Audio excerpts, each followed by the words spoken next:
You offer the blue cup, and your child pushes it away with a loud no. You switch to the red cup, hoping this was the problem, and you hear the same answer again.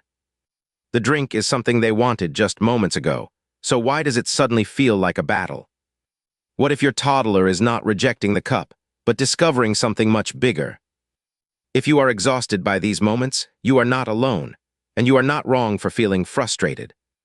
Many parents experience this phase as rejection or disrespect, especially when they are simply trying to help their child. But a toddler saying no is often a child discovering that they have their own wishes, choices, and voice. Around the ages of 2 and 3, many children begin showing a stronger need for independence. They are learning new words, making choices, moving through the world more independently, and discovering the power of saying I and mine. The word no can become one of the simplest ways they communicate that they have a say. Have you noticed your child sometimes says no before they even seem sure what they want? A toddler may refuse pajamas, food, or leaving the park, not because those things are always unwanted. Sometimes the most important thing in that moment is the feeling of control. The refusal itself can feel powerful because the child is practicing having a voice. This does not mean every refusal should be ignored, or that every intense reaction has the same reason behind it.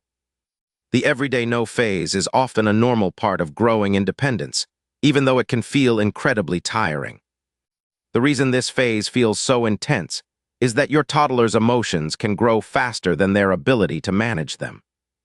A young child can feel frustration, disappointment, or a strong desire for control before they have the words to explain it calmly. Their feelings are real, but their tools for handling those feelings are still developing. That is why a small request can suddenly create a huge reaction. Your child is not always choosing the biggest emotion on purpose. Their brain is still learning how to slow down, wait, and handle limits. This is a stage where your child needs support, not the feeling that they are a problem. Psychologist Erik Erikson described early childhood as a period of autonomy versus shame and doubt. In his theory, roughly the period from 18 months to 3 years focuses on children building independence through choices, movement, and self-control. The idea is simple. Children need chances to try things for themselves while still receiving supportive guidance. If a child is constantly criticized or made to feel wrong for trying, they may develop more shame and doubt. Erikson's stages are a useful way to think about development, but they are not a perfect timeline that every child follows in exactly the same way. Imagine a normal morning with your toddler.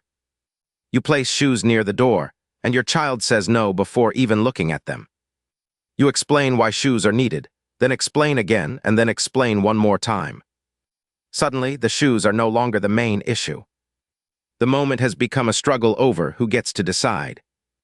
More words do not always create more cooperation, because your child may feel the pressure to give up control. Your toddler is not trying to defeat you. They are trying to understand that they are their own person. This is why giving every possible explanation can sometimes make the conflict bigger. Instead, try giving your child a small choice while keeping the important boundary. You can say, do you want the blue cup or the red cup? You can say, do you want to put on your shoes yourself, or do you want me to help you?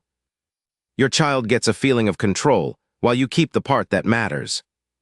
This approach can support cooperation because your toddler practices making choices inside a safe structure. The same idea can help outside the home too. Imagine standing in a supermarket while your child refuses to sit in the cart.